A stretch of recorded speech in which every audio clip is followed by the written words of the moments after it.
रोहित और कंचन एक दूसरे से बहुत प्यार करते थे। रोहित अमीर था जबकि कंचन गरीब घर की थी। उनकी शादी में इसी बात को लेकर बहुत अड़चनें आ रही थी। रोहित की माँ सुलोचना स्वभाव की बहुत चालाक थी। वो अपने बेटे रोहित की शादी किसी अमीर लड़की से करना चाहती थी। इसलिए रोहित ने अपने पापा की मदद से कंचन के परिवार वालों के सामने एक मंदिर में शादी कर ली।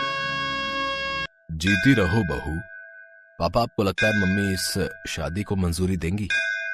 बेटा, जब भगवान ने मंजूरी दे दी तो तुम्हारी मम्मी को भी देनी ही पड़ेगी। अच्छा चलो, अब कंचन बहू को घर ले चलो। माँ, मुझे आशीर्वाद दो कि मैं सासू माँ का दिल जीत सकूं। बेटी, मुझे पता है तू एक न एक दिन अपनी सासू माँ का दिल जरूर जीत लेगी और मेरा आशीर्वाद हमेशा तेरे साथ है। कंचन रोहित और अपने ससुर के साथ घर पहुँचती है, पर ये क्या, जैसा सोचा था उसका बिल्कुल उल्टा हुआ। उसकी सासू माँ ने कंचन को देखकर बिल्कुल भी गुस्सा नहीं किया। वो तो खुशी से थाली सजाकर उन दोनों की आरती करने लगी। ये देखकर रोहित और उसके पापा हैरान रह गए। उन्हें तो लगा कि सुलोचना पूरे घर को सिर पर उठा लेगी, पर ऐसा कुछ भी नहीं हुआ। सुलोचना ने कंचन का बहुत प्यार से स्वागत किया। आओ बहू, अंदर आओ, नए घर में तुम्हारा स्वागत है। देखो जी, शादी तो तुम चुपचाप कराए, पर रिसेप्शन में बहुत बड़ा करना चाहती हूँ। मेरे भी तो अरमान है कि आस पड़ोस और रिश्तेदार सब मेरी बहू को देखे। हाँ हाँ सुलोचना, बिल्कुल, मैं आज ही रिसेप्शन के सारे इंतजाम करता हूँ। कंचन खुश थी कि उसकी सास ने उसे अपना लिया था, पर ऐसा कुछ भी नहीं था। सुलोचना बहुत चालाक थी। वो अपने मन में कोई और ही खिचड़ी पका रही थी। मैं ये झूठे प्यार का नाटक ज्यादा दिन नहीं कर सकती। मुझे कुछ और ही सोचना होगा, हाँ, ताकि मैं इस लड़की को अपने घर से निकाल सकूं। सुलोचना ने कंचन को बहू के रूप में नहीं अपनाया था। वो तो सबके बीच नाटक कर रही थी। रिसेप्शन में सुलोचना कंचन को अपने रिश्तेदारों और पड़ोसियों से मिलवाती है। रोहित का ध्यान अपने दोस्तों में था। क्या बात है सुलोचना, तूने तो चोरी चुपके बेटे की शादी भी कर दी और अचानक से रिसेप्शन भी रख दिया। बात कुछ हजम नहीं हुई।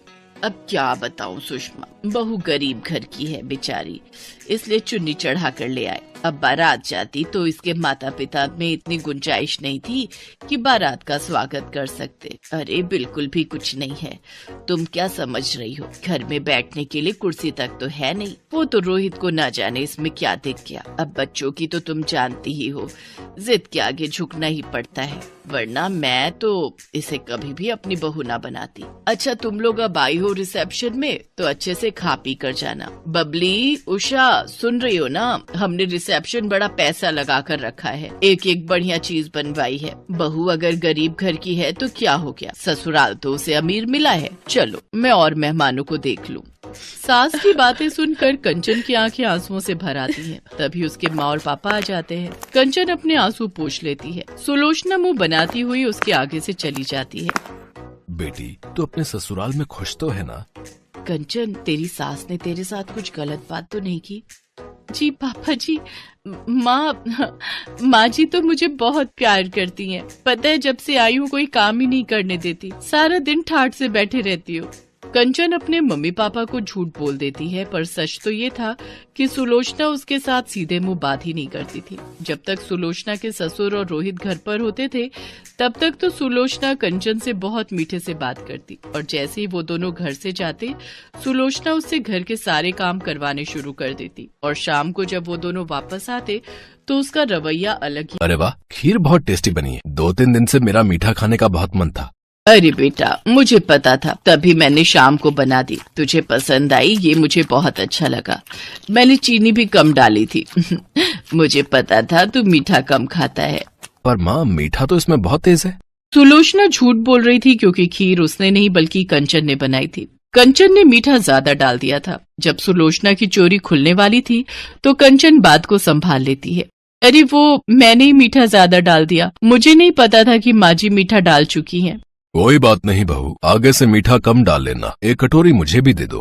कंचन ने बात को संभालकर अपनी सास को सम्मान दिया था, पर सुलोचना को इस बात से कोई मतलब नहीं था। घर के सारे काम कंचन करती थी, पर क्रेडिट सुलोचना अपने नाम कर लेती थी। कंचन इस बात के लिए कभी भी कुछ नहीं कहती थी। उसे लगता था कि अगर इससे उसकी सास खुश होती है तो कोई बात नहीं, इसे तो कोई फर्क ही नहीं पड़ता। मैं काम का सारा क्रेडिट अपने ऊपर ले लेती हूँ। करती ये है, मुझे कुछ और ही सोचना पड़ेगा। ऐसे दाल नहीं गलने वाली, मुझे सोनिया को बुलाना ही पड़ेगा। हेलो सोनिया बेटा, मैं बोल रही हूँ। हाँ ठीक है, तुम कुछ दिनों के लिए आ जाओ। सोनिया सुलोचना की सहेली की बेटी थी। सुलोचना चाहती थी कि सोनिया उसके घर की बहू बने, पर रोहित ने कंचन से शादी कर ली। सुलोचना चाहती थी कि किसी तरह कंचन इस घर को छोड़कर चली जाए और सोनिया इस घर की बहू बनकर आ जाए, इसलिए वो सोनिया को रहने के लिए बुला लेती है। नमस्ते आंटी, अच्छा हुआ आपने मुझे बुला लिया। मैं वैसे भी घर पर बहुत बोर हो रही थी, आपकी कंपनी मुझे बहुत अच्छी लगती है। बस तो फिर अब आराम से कुछ महीने मेरे पास रहो। मैं तो ये चाहती हूँ कि तुम हमेशा के लिए ही यहाँ रहो, पर तुम्हें इस रास्ते के कांटे को निकालना होगा। जब तक ये कंचन यहाँ पर है, तुम इस घर की बहू नहीं बन सकती। आप चिंता मत करो आंटी, अब मैं आ गई हूँ ना, मैं इस कंचन को घर से निकाल कर ही दम लूंगी। बस तो फिर बन गई बात। तुम आज रोहित के लिए साउथ इंडियन खाना बनाओ, उसे साउथ इंडियन खाना बहुत पसंद है। दिल का रास्ता पेट से होकर गुजरता है। रोहित तुम्हारे हाथ का बढ़िया खाना खाएगा तो अपने आप तुम पर लट्टू हो जाएगा। पर आंटी, मुझे तो खाना बनाना आता ही नहीं है, मैं कैसे बनाऊंगी? अरे तो कोई बात नहीं, खाना कंचन बना लेगी। जब रोहित और उसके पापा आए तो मैं बोल दूंगी तुमने बनाया है, बस हो गया काम। सोनिया रसोई में जाती है और कंचन को मीठी मीठी बातों में फंसाकर साउथ इंडियन खाना बनाने के लिए कहती है। कंचन, आज मेरा साउथ इंडियन खाने का बहुत मन है, प्लीज तुम डोसा सांभर और इडली वगैरह बना दोगी, बहुत मन कर रहा है। ठीक है, तुम बैठो, मैं तैयार कर देती हूँ। कंचन बहुत ही स्वादिष्ट साउथ इंडियन खाना तैयार करती है। रोहित और उसके पापा के आने का समय हो रहा था, तभी कमरे में से सुलोचना की चीखने की आवाज आती है। कंचन दौड़ती हुई कमरे में जाती है। बाथरूम में फर्श पर साबुन गिरा हुआ था, उस पर पैर फिसल गया, मेरी कमर। माँ जी, मैं डॉक्टर को फोन करके बुलाती हूँ, चलिए आप आराम से बिस्तर पर लेट जाइए।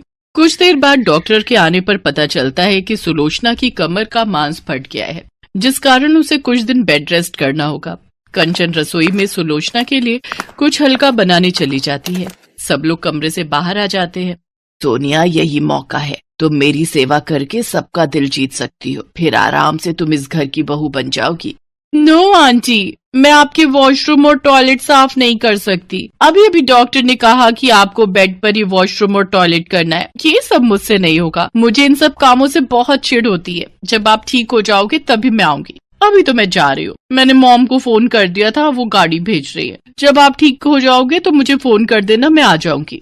सोनिया की बात सुनकर सुलोचना की आंख खुल जाती है। वो जिसे अपना समझ रही थी, वो वास्तव में अपनी नहीं थी। थोड़ी देर बाद कंचन कमरे में आती है, सुलोचना को अपने हाथों से खाना खिलाती है और उसके बाद दवाई देकर वॉशरूम करवाती है। कंचन सुलोचना की बहुत सेवा कर रही थी। अपनी बहू के इतने अच्छे व्यवहार को देखकर सुलोचना की आंखों में आंसू आ जाते हैं। उसने कंचन के साथ कितना बुरा किया था। सोनिया जाने लगती है। अच्छा आंटी जी, मैं चलती हूँ, आप मुझे फोन कर देना जब भी बुलाना होगा, मैं आ जाऊंगी। नहीं बेटा, अब तुम्हें परेशान होने की और बेवजह यहाँ आने की कोई जरूरत नहीं है। मेरी बहू है मेरी सेवा करने के लिए और मेरा ख्याल रखने के लिए। तुम अपने घर में खुश रहो, और हाँ, जब शादी करो तो कार्ड भेज देना, मैं अपनी बहू कंचन के साथ जरूर आऊंगी। अपनी सास के मुंह से ऐसा सुनकर कंचन खुशी के आंसू रो पड़ती है और अपनी सास के गले लग जाती है। सोनिया मुंह बनाती हुई वहाँ से चली जाती है। कुछ दिनों बाद सुलोचना की तबीयत ठीक हो जाती है। अब उसका व्यवहार कंचन के साथ बहुत अच्छा हो गया था। ये देखकर रोहित और उसके पापा भी बहुत खुश थे।